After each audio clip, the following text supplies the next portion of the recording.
오늘 설교의 제목이 죄를 알라입니다. 죄에 대해서 이 얘기하고 회개에 대해서 이 얘기하고 하면 좀 거북스러워지는 것이 인간의 본성입니다. 그렇지만 이제 죄를 알아야 되는 이유가 있습니다.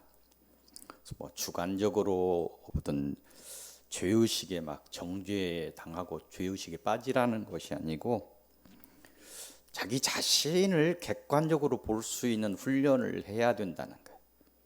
다른 사람을 향해서만 자꾸 정죄의식, 다른 사람을 향해서 손가락을 가는 것이 아니라 자기 자신에 대해서 객관성을 가지고 사람의 죄와 자신의 죄를 볼 수 있어야 된다. 그때 이제 죄에 관한 미혹에서 이길 수 있다. 또 신앙의 개혁을 이룰 수 있다. 이런 이유에서 오늘 죄를 알라. 좀 알아야 되죠. 알아야 이기지. 아는 것이 힘이라고 그러잖아요. 지난주에는 우리가 신앙의 대상인 하나님에 대해서 알아봤어요. 하나님에 대해서 기억해 보시기 바랍니다. 하나님에 대해서 알아봤는데 이번 주에는 그 신앙을 바로 세우기 위해서 우리들 자신, 즉 사람에 대해서 알려고 합니다. 이 사람을 알아야 되는 이유는, 잘 알아야 되는 이유는 왜 사람이 죄에 이르렀는가 알아야 되죠. 그래서 왜 죄에서 벗어나지 못하고 있는가, 이런 걸 알 수 있는 어떤 묵상을 하면서 그 문이 열릴 것입니다. 사람에 대해서 알아야 할 것의 첫 번째는 인간의 본성에 관한 것입니다. 하나님의 본성에 관해서 지난주에 봤던 것 같은데, 인간의 본성, 그래서 우리가 접근하려고 하는, 알아보려고 하는 인간의 본성은 세상에서 철학적으로 사람이 악한가, 처음 태어나부터 악한가, 선한가, 성선설, 성악설 따지고 이런 어떤 근원을 찾으려는 노력은 아니고, 이미 기독교에서는 있는 얘기죠. 이미 알고 있는 기독교적 관점에 선악의 근원에 인간에게 어떤 본성이 있어서 죄에 이르는가를 우리가 알기 위함입니다. 이거 좀 어려운 얘기일 수 있는데 기독교적 관점에서 보면 성선설도 아니고 성악설도 아니고 그렇게 주장할 수 없어요. 그냥 도화지 같은 것이죠. 우리가 부족하니까 하나님의 은혜로 우리 살아야 되는 것이죠.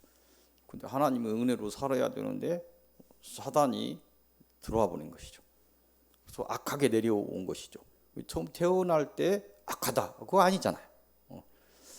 좀 다른 세상적인 접근하고는 좀 다른 부분입니다. 그래서 이것을, 인간의 본성에 대해서 우리가 알려고 하는 것은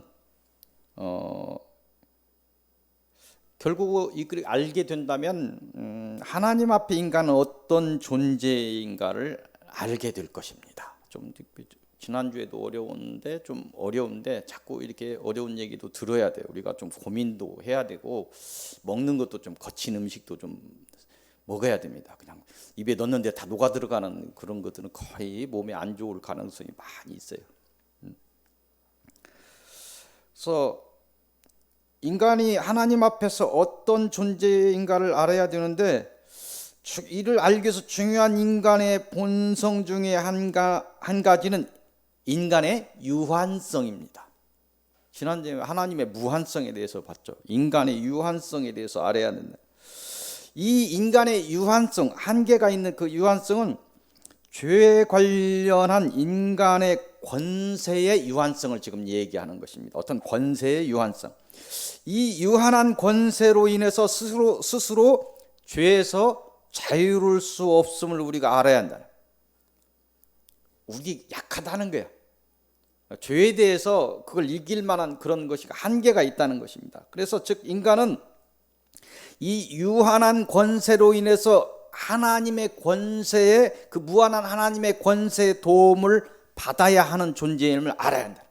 자기 자신을 좀 알아야 된다는 거예요. 사람들이 막 인간은 대단하다, 인간은 신의 영역까지 오르는, 인간은 신이다, 노력하면 신이 돼버린다, 막 이렇게 이야기하는데 객관적으로 자신을 좀 볼 수 있어야 된다는 아니라는 거예요. 인간은 인간을 평가절하하기 위해서 얘기하는 것이 아니라 객관성을 가지고 정확히 보아야 된다는 것입니다. 인간은 하나님의 무한한 권세 도움을 받아야 되는 존재다. 스스로 있는 자존자가 아니잖아요. 스스로 있는 존재가 아니고 하나님의 피조물인데 당연히 하나님의 은혜를 받아야 되는 존재라는 거예요.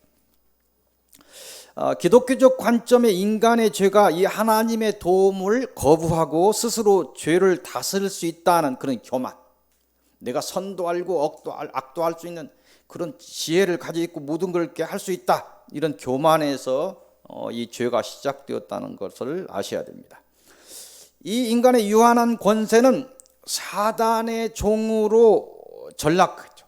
사단의 종으로 전락하고 천대를 이루면서 더욱 낮고 낮은 권세가 될 수밖에 없었어요. 하나님이 주신 그 좋은 권세를 다놓치고 아주 낮은 권세를 가지고 또 이거 유전을 계속 또 아버지에서 아들로, 아들이 또 아들로 이렇게 하면서 그 유전을 통해서 권세가 더욱 낮아져서 작은 죄 하나도 이기지 못하는, 하나님이 바라볼 때 하나님 앞에 가슴 아프고 부끄러운 존재가 되고 말았다는 것입니다. 인간이 스스로 죄를 이길 수 없다는 그런 존재임을 자기가 자각할 때 하나님을 향한 신앙이 절실해질 수 있습니다. 그래서 하나님의 은혜를 입어서 죄에서 온전히 벗어나는 길을 갈 수 있겠다는, 자신을 하나님 없이는 안 된다는 것을 우리는 알아야 이때 은혜에 이룰 수 있다는 것입니다. 또 우리가 알아야 되는 인간의 본성은 불완전성입니다. 완전하지 않다. 이는 지혜와 밀접한 관계가 있습니다. 이런 인간의 본성을 통해, 불완전한 그 인간의 본성을 통해서 인간의 죄와 끝없는 추락의 그런 어떤 상관관계를 우리가 이해할 수 있게 되는 것입니다. 에덴의 동산의 내용을 들여다보면 인간이 자신의 무지와 그로 인한 불완전성을 알지 못하고 스스로 선악을 알려는 시도 앞에서 죄가 그들의 삶을 점령해 버린 것입니다. 세상은 사람이 얼마나 지혜로운 존재인가를 설명하기 바쁩니다. 이 말에 동조된 그런 모든 사람들은 하나님을 불필요한 존재로 여깁니다. 아주 쓸데없는 사람들의 그룹이 예수 믿는 사람으로 알고, 하나님은 참 불필요한 존재인데 저들은 저렇게 자기 생명을 걸고 저러고 있을까? 뭘 세상에서 바라볼 때 예수 믿는 사람은 가장 돌봐줘야 되는 대상으로 생각. 뭔 원수가 때리는데 왼쪽 뺨을 내리는데 오른뺨을 내리. 아니 자기한테 잘 못해주는 사람을 사랑하라고 그래. 세상의 법으로는 도대체 세상에서 살 수 없는 사람들이죠. 세상에 볼 때 참 약한 사람들이다. 하나님은 불필요한 존재다. 이렇게 생각하면서 스스로 주장하는 철학이나 인문학이나 이런 걸 통해서 스스로 신이 되려 하고 스스로 신이 되었다 생각하며 사는 존재가 되고 말았습니다. 기독교 신앙의 기본은 하나님을 바로 아는 것입니다. 여기서 시작해야 돼요. 또 자기 자신을 바로 알아야 됩니다. 하나님을 알고 자기 자신을 알 때 신앙이 바로 설 수 있게 됩니다. 하나님의 전지전능과 그 권세에 대해서 바로 아는 것도 중요하고, 인간의 유한함과 무지를 아는 것도 신앙의 중요한 요소라는 것입니다. 자, 인간에 대해서, 근데 두 번째 사람에 대해서 알아야 할 것은, 두 번째는 인간의 일. 인간이 해야 되는 일이 무엇인가? 그렇다면 인간의 본성에 대해서 알아봤다면 인간의 그리스도인으로서 인간이 해야 되는 건 무언가? 그거에 대해서 알아봅니다. 인간의 일.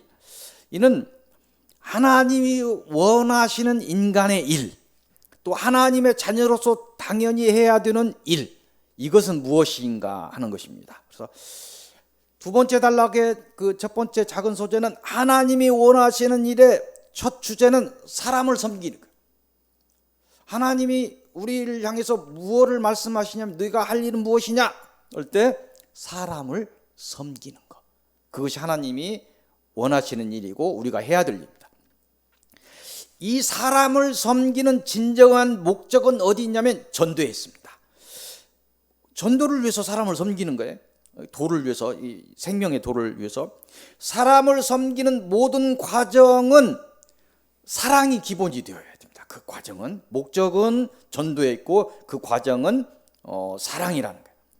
사람을 섬기는 그런 정신은 어떤 정신을 가지고 사람을 섬겨야 되냐면 예수의 가르침을 따라. 아멘. 네. 예수의 가르침을 따라 그 정신을 가지고 사람을 섬겨야 된다는 것입니다. 예수의 가르침은 뭐냐면, 섬김에 대해서 예수께서 어떤 가르침을 주었냐면 아낌없는 나눔을 동반하는 것입니다. 첫 번째. 두 번째, 끝없는 희생을 보이는 것입니다. 세 번째, 생명을 다하는 사랑이 기본이 되어야 된다는 것입니다. 그게 예수의 가르침입니다. 예수 그리스도의 뒤를 쫓는 그리스도인의 섬김은 또한 종이 된 자의 섬김이 아닙니다. 우리의 섬김은 어디에 그 종속되어서 섬기라는 거예요. 그건 진짜 종이죠. 섬기는 것이 아니죠. 하나님이면서 비천한 인간을 사랑으로 섬겼던 그런 고귀한 인품의 섬김입니다. 우리가 세상을 바라보면서 불쌍한 눈으로 바라보죠. 그들은 우리를 불쌍하게 바라보지만 그런 섬김에 높은 자가 낮은 자를 섬기는 섬김입니다. 실제로 안으로 들어가 보면 그리스도인의 섬김은 예수의 뒤를 따라 자유자로서 하나님의 영광을 위한 섬김이어야 됩니다. 종으로서 어떤 섬기는 것이 아니고 우리는 자유자죠.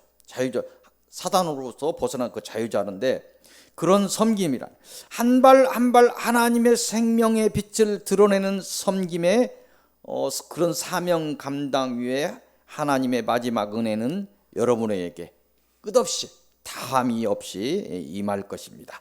높은 자의 섬김이고 우리의 섬김은 자유자의 섬김이다. 우리가 선택해서 섬기는, 기쁨으로 섬기는 거예요. 그렇죠? 누구 하나의 예수 믿는 자를 만들기 위해서 형제를 놓고 기도할 때 그런 섬김이라는 거예요. 우리가 자유로, 기쁨으로 섬기는 거예요. 누구 명령을 받아서 오는 것이 아니잖아. 그 생명을 향해서 죽어가는 생명을 해서 우리가 고귀한 사랑으로, 고귀한 인품으로 그들에게 긍휼의 마음, 자비의 마음을 가지고 우리가 생명을 다해서 섬기는 섬김이라는 것입니다. 그 하나님이 원하시는 일, 우리에게 일인데 사람을 섬기는 것이라고 하는데, 두 번째는 하나님을 사랑하는 것입니다. 사람을 섬기고 하나님을 사랑하는 것이 우리의 일입니다. 아멘. 우리가 하나님을 사랑해야 되는 이유의 첫 번째는 그 하나는 하나님이 먼저 우리를 사랑하셨기 때문에. 우리를 하나님이 사랑하셨는데 최소한도 우리도 하나님을 사랑해야 되죠. 아멘. 하나님을 사랑해야 되는 다음 이유는 그 사랑을 통해서 구원의 길을 허락하셨기 때문에. 우리를 사랑하셨고 그 구원의 길을 허락하셨기 때문에 우리는 당연히 하나님을 사랑해야 돼요. 다른 걸 사랑해서는 안 됩니다. 하나님을 사랑해야 하는 마지막 이유는 하나님의 언약을 따르는 모든 사람들에게 이 땅의 복과 하늘의 복을 허락하시기 때문에. 아니, 최소한도 우리에게 구원도 허락하시지만, 구원도 그 안에 복이지만 여러 이 땅의 복, 하늘의 복을 주시고 허락하시는 그 분을 우리가 사랑해야 되죠. 최소한도. 그러잖아요. 우리에게 복을 주지 않는 돌멩이를 믿고 거기에 막 정성을 쏟고 해서는 안 되는 것입니다. 이런 여러 가지 이유를 생각하면서, 그렇다면 어떤 방법으로 하나님에 대한 우리의 사랑을 드러낼 수 있을 것인가? 하나 사람의 본성을 알았고 우리의 일을 알았다면 우리가 사람을 섬기고 하나님을 사랑해야 된다네. 그러면 구체적으로 하나님을 사랑은 어떻게 해야 사랑을 하는 거예요? 사랑한다 사랑한다 할 수 있는데 구체적으로 우리가 그리스도인으로 할 수 있는 것이 무엇이냐 이 말이에요. 뭐 어떻게 하면 하나님에 대해서 우리가 사랑을 드러낼 수 있는가? 우리가 하나님에 대한 사랑을 보이는 길의 처음 뭐냐면 하나님을 향한 조건 없이 드리는 기쁨의 찬양입니다. 우리 찬양해야 돼요. 시간을 내서 여러분들 찬양 많이 하십시오. 기도도 필요하고 하나님을 사랑한다고 하면 하나님을 향한 막 사랑이 찬양이 우러나게 되어 있어요. 아멘. 그런 찬양도 다 막혀버렸고 기도도 다 막혀버렸고 예배에 대해서 막 간절함과 막 기쁨도 없고 그 하나님을 사랑하는 것이 아니죠. 본인은 사랑한다고 주장할 수 있지만 자기 자신을 냉철하게 봐야 돼요. 자기 신앙의 어떤 삶을 이렇게 봐야 된다는 거예요. 그래서 이게 하나님을 찬양하는 그런 모습을 보이는 길의 처음은 조건 없이 하나님을 향해서 드리는 기쁨의 찬양이 있어야 된다는 것입니다. 이 찬양은 예배에 섞인 찬양을 이야기하는 것이 아니고 오직 시간을 내어서 드리는 찬양을 통해서 하나님을 향한 사랑을 드러낼 수 있다는 것입니다. 다음은 우리가 가지는 일정한 예배의 시간을 통해서 하나님을 향한 사랑을 드러낼 수 있습니다. 이 예배는 예를 갖추어 하나님 앞에 엎드려 경배한다 그런 뜻을 가지고 있죠. 예배, 절한다는 거예요. 예를 갖추어서 절한다는 우리의 그런 마음이 들어 있어야 되는 것이죠. 구약의 시대에 이렇게 우리는 이제 형식이 많이 늘어나서 여기에 뭐 하나님이 주시는 설교 말씀, 하나님께 드리는 뭐 찬양 뭐 여러 가지가 섞여서 있지만 예배는 그런 뜻이죠. 옛날에 희생의 제물을 드리고 하나님께 기도하고 죄를 사함 받고 막 그런 것들이 있죠. 예배의 시간을 통해서 우리가 하나님을 사랑한다는 것을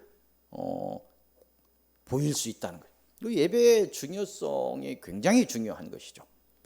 별거 없는 것 같은데 정말 내가 하나님을 막 일주일 내 막 사모하고 전에 주신 말씀을 막 감동을 받고 살고 또 이번 주에 어떤 말씀을 주실까 어떤 은혜를 주실까 막 기대를 하고 막 온다면 다르죠.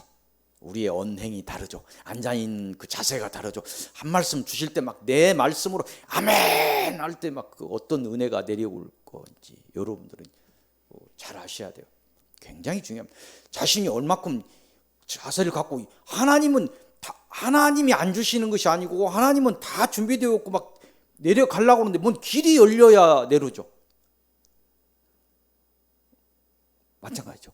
권사님에게 들어가는 위에까지는 막 열리는데 문만 열리면 은혜를 막 쏟아 내고 싶은데 문이 안 열리면 못 들어가는 거죠. 본인에게 달린 거예요. 예배의 중요성을 얘기하는 것입니다.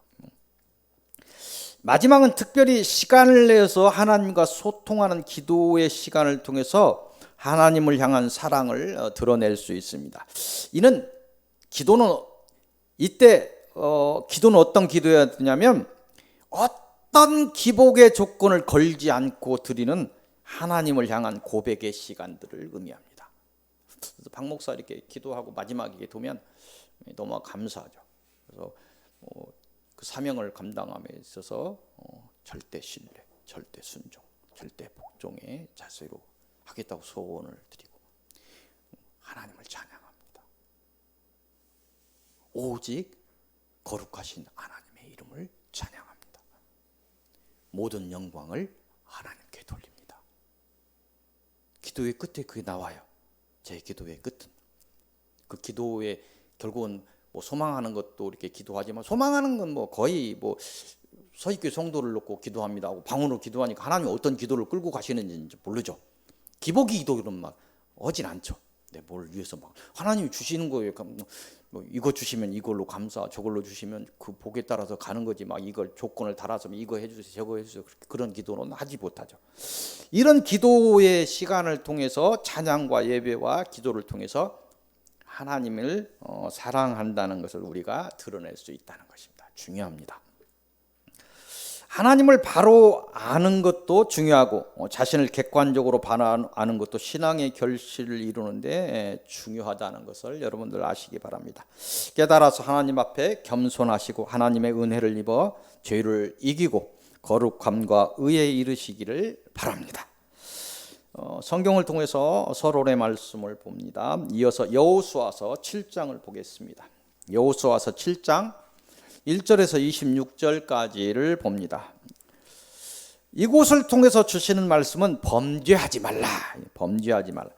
여기서 이제 범죄가 나오는데 이 본문에서 나오는 범죄는 뭐냐면 하나님께 온전히 바친 물건. 이거는 하나님께 온전히 바쳐라 한 것이 있어요. 하나님께서 이 시대에 준 것인데 여리고성은 우리가 알듯이 이스라엘 백성이 싸워서 이긴 전쟁이 아니에요. 그냥 기도로서 돌 때 하나님께서 다 무너뜨리게 하고 하신 전쟁이죠. 그래서 하나님께 온전히 바친 물건으로 말미암아 죄를 범해서 그 여리고성 다음에 아이성이라는 전투에 가게 되는데 원인도 모르고 패하는 일이 발생해요. 나중에 이제 기도를 해보니까 온전히 하나님께서 온전히 바치라고 했어요. 여리고성에서 나오는 모든 것들은. 그래서 여호수아서 6장 17절에서 19절을 보면 하나님의 명령이 나와요. 온전히 바치라는 명령이 나오는데 여리고성은 하나님이 하신 전쟁이다. 그래서 첫 열매, 그 가나안 그 모든 것에서 첫 열매로 받겠다. 그래서 여리고성의 모든 사람은 거기서 도움을 주었던 라합과 그 가족은 제외하고 진멸하라 하셨어요. 그리고 여리고성에서 나온 모든 전리품은 사람이 나누어 가질 수 없다. 나누어 가지는 거거든요. 나누어 가지지 못하고 오직 하나님의 곳간에 드려라. 내가 온전히 여리고성에 대한 성은 받겠다. 그렇게 말씀을 하셨어요. 그렇게 말씀을 하시고 전달을 했는데 어떤 일이 벌어지냐면 여호수아서 7장 1절을 보면 유다 지파의 아간이라는 사람이 나와요. 이 사람이 하나님께 온전히 바친 물건에 손을 대고 숨겼다. 욕심이 생긴 거예요. 개인적으로 여호수아서 7장 4절 6절을 보면 여리고성에 이어서 아이성을 점령하러 갔는데 하나님의 은혜가 거쳐서 죽임을 당하고 물러갔다는 얘기 나와요. 그래서 여호수아서 7장 16절 18절 보니까 이게 왜 이런 일이 일어났지 하고 원인자를 찾기 위해서 제비를 뽑았어요. 뭐 지파를 뽑고 가문을 뽑고 뭐 사람을 뽑고 하다 보니까 제비를 뽑았는데 아간이 드러난 거예요. 여호수아 7장 21절을 보니까 이 아간의 죄가 무엇이냐 보니까 하나님께 온전히 바친 물건에 욕심을 내어 몰래 감추었다. 그게 뭐냐면 뭐냐면 신할산의 아름다운 외투 한 벌. 굉장히 비싼 외투인 것 같아요. 은 200세겔과 50세겔의 금덩이를 감추고 혼자 차지하려 했다. 이 죄를 진 것입니다. 그래서 여호수아서 7장 25절 26절을 보면 아간은 이 죄로 인해서 돌로 쳐 죽임을 당했다. 그래서 감추었던 물건들과 함께 그 가족들과 함께 불에 태워지고 돌무더기에 그 죄가 전해지게 되었는데 지금까지 우리 찬송을 부르면 아골골짝 빈들에도 나오죠. 그 아골골짝이에요. 지금까지 아골골짝이라 그 절망과 죽음의 땅이라 불리게 되었다는 것입니다. 이 아간이 나오면서 그 지금 있는 아골골짜기가 나왔다는 것이 그 여리고성 서북쪽에 이 아골골짜기가 지금도 있다고 합니다. 그래서 절망과 죽음의 땅이다. 그런 땅에도 복음 들고 가겠다는 고백의 찬송이 나오는데 이 아골골짜기에 아간이 여기에 죽임을 당하고 돌로 쳐 죽임을 당하고 돌로 이렇게 쌓여 있는데 이게 아골골짜기가 되었다. 이런 이야기가 나옵니다. 이 장황한 이 메시지에서 우리에게 오늘 주시고자 하는 것이 하나님께 바쳐진 물건 손대지 마, 이 말씀을 하시려고 하는 것이 아니고, 이것을 통해서 우리에게 주시는 말씀은 하나님 앞에 죄를 짓지 말라, 이 말씀을 주시는 것입니다. 하나님이 주시고자 하는 구원이 얼마나 크고 귀한 것임을 알고 제발 세상 정욕으로 인해서 죄에 이르지 말라. 그 위투한 벌리 못이 것이다. 하나님께서 범죄하지 말라 이렇게 했는데 그 죄가 된다. 근데 꾸덕벌 그걸 욕심을 내 갖고 감춰 가지고 온 백성이 아이성 전투하는데 죽임을 당하고 하는 일이 일어났다, 이런 얘기입니다. 깨달아서 사단의 미혹을 이기고 죄에서 벗어나 하나님의 큰 복에 이르시기를 바랍니다. 오늘 주시는 본론의 말씀 여호수아서 9장으로 갑니다. 여호수아서 9장 1절에서 20절까지를 봅니다. 좀 늦어서 좀 빨리 봅니다. 이것을 통해서 주시는 말씀은 맹세하지 말라. 이 말씀은 세상과 하나님 믿는 사람이 세상과 그 하나님의 일과 좀 어긋나는, 하나님의 길과 어긋나는 그 세상적인 세상 사람과 그런 맹세하지 말라는 거예요. 어떤 조약 맺지 말라는 것입니다. 그런 언약으로 인해서 죄에 이르지 말라는 거예요. 이곳의 내용을 보면 뭐냐면 그 하나님의 백성이 그 가나안으로 가는 길에 여러 족속이 있는데 다 진멸하고 가야 되는 족속 중에서 기브온 족속이 있어요. 그래서 이 기브온 족속이 너무 이스라엘 백성에서 두려움을 가졌어요. 그래서 꾀를 냅니다. 꾀를 내 가지고 그 진멸해야 되는 길에 있는 것이 아니고 멀리 다른 곳에 있는 족속인 것처럼 속여요. 속여서 뭐 음식을 만들어 놓고 하는데 우리는 저 다른 곳에 이렇게 있는데 여기까지 오다 보니까 이렇게 곰팡이가 실어버렸다. 그래서 이렇게 막 속이는데 그 백성들과 화친의 조약을 맺어버렸다는 거예요. 그래서 뭐가 문제냐면 이게 죄가 됐는데 이 하나님께 물어야 되잖아요. 이 세상 족속과 화친을 맺어도 되는가? 하나님이 직접 끌고 가고 있는 상황인데, 근데 인간의 생각으로 이들과 조약을 맺어버려. 그래가지고 나중에 보면 가나안에 조약을 맺어버렸으니까, 하나님의 이름으로 조약을 맺어버렸으니까 나중에 보니까 진멸해야 될 족속이요.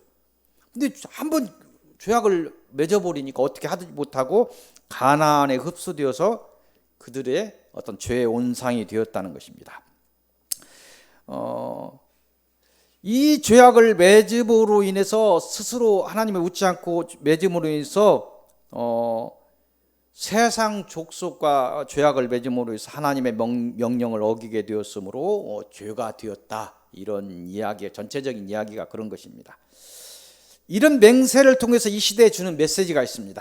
세상에 대해서 여러 화친의 맹세와 약속들에서 맺지 말라는 것이 아니라 조심하라는 것입니다.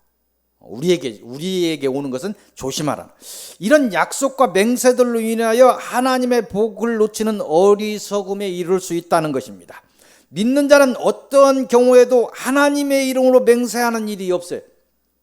뭐 어떤 경우에 나 하나님 믿는 자야, 나 어떤 교회 장로야, 나 못 믿어, 이렇게 오는 거 그거 조심해야 돼요. 그러고 엉뚱한 일이라고 하나님 욕먹게 하는 사람들 많이 있어요. 돈이 거짓말을 하게 하잖아요. 나 모든 교회 장로야, 그 하나님의 이름으로, 아이고 걱정하지 마, 내가 갚을게 해놓고 나중에 돈이 정말 안 나와갖고 거짓말해갖고 하나님 이름을 욕되게 하는 경우도 이렇게 봤어요. 네, 조심해야 된다는 것입니다. 하나님의 자녀는 하나님의 이름으로 맹세하는 일이 없어야 됩니다. 세상 사람과 관계할 때 오직 세상 정욕을 위하여 하나님의 뜻과 반한 관계를 맺어서는 안 된다는 것입니다. 지혜로서 세상의 길에 서시기를 바랍니다. 오직 하나님의 뜻을 물으며 생명의 길을 여시기를 바랍니다. 오직 하나님의 영광을 위하여 죄의 길에 서지 않기를 바랍니다. 끝까지 사단의 미혹을 이기고 하나님의 인도를 받는 복의 길을 가시기를 바랍니다. 오늘 주시는 결론의 말씀, 처음 보았던 로마서 3장으로 다시 갑니다. 로마서 3장 19절에서 31절까지 말씀입니다. 이곳을 통해서 주시는 말씀은 죄를 알라, 이 말씀은 모든 성경을 통한 율법을 잘 알라는 거예요. 하나님께서 이야기하는 그 성경에 나오는 그런 모든 법을 잘 알라는 거예요. 이 성경의 법을 통해서 죄가 무엇인지를 잘 인식하라. 성경을 우리가 잘 알아야, 하나님이 주시는 그 법을 잘 알아야 우리가 죄를 알 수 있어요. 뭐 하지 말라는 것도 또 여러 가지 있죠. 그래서 죄가 무엇인지를 좀 자꾸 그래서 여기서 좀 어려운 얘기도 잘 귀담아 드려야 되는 것이, 우리가 알아야 돼. 성경에서 대해서도 알아야 되고, 언약에 대해서도 알아야 되고, 최소한 그리스도인 무엇을 삼가해야 되는지를 좀 알아야 되죠. 그래서 죄에서 벗어나라, 이 말씀을 하십니다. 이 본문을 통해서 주시는 말씀은 이 성경의 법을 통해 죄를 알게 되었다면 다음은 무엇을 해야 되는가? 이 죄에서 벗어날 길은 하나님이 세우신 의를 알라. 죄를 알았다면 의도 알아야 해요. 죄만 알고 끝나버리면 정죄에 당할 수 있죠. 이것을 이길 수 있는 의를 알아야 되죠. 하나님이 주시는 의. 하나님이 세우시는 의는 예수 그리스도를 통해 세우신 의입니다. 이 의는 모든 믿는 자에게 공의로 주시는 의입니다. 그리고 차별이 없는 의입니다. 사단이 주는 미혹에서 벗어나시기를 바랍니다. 행위의 법을 따지는 정죄의식에서 벗어나시기를 바랍니다. 오직 믿음으로 의롭다 하시는 법을 세우시는 예수 그리스도의 길을 따라 하나님의 온전한 의에 이르시고 죄와 그에 따른 사망에서 벗어나시기를 바랍니다. 사시는 동안 오직 하나님의 뜻을 헤아리고 오직 하나님의 언약을 기억하여서 행하여 하나님의 구속의 길에서 벗어나는 그런 죄를 범하지 않기를 바랍니다. 죄에서 벗어나 하나님의 자녀가 되었다면 다시 범죄하지 말라는 하나님의 경고를 따라 엄히 자신의 신앙을 지키시기 바랍니다. 세상에서 살되 세상을 사랑하지 않기를 바랍니다. 오직 하나님의 의와 생명의 법을 가슴에 품고 오직 하나님만을 사랑하셔서 사단의 저주를 이기고 하나님의 복에 이르시기를 바랍니다. 이 복이 여러분과 여러분의 가정에 임하시기를 기도하고 소망하며 축원드립니다. 기도하겠습니다. 의를 세우시는 하나님, 하나님을 바로 알게 하시며 신앙을 바로 세우는 것을 명하신, 오늘 저희에게 명하신 하나님, 오늘 우리의 본성과 우리의 일들을 알게 하신 하나님, 이제 하나님의 뜻과 명령을 따라 오직 하나님의 의를 구하며 오직 하나님의 사명 감당에 대한 천명에 응답하오니 저희에게 의와 거룩을 더하시고 지혜와 권세를 더하셔서 하나님의 뜻을 이 땅에서 이루고 하나님의 거룩한 곳에 이르게 하옵소서. 오직 하나님의 영광을 위하여 저희를 들어 사용하옵소서. 주 예수 그리스도의 이름으로 기도하옵나이다. 아멘.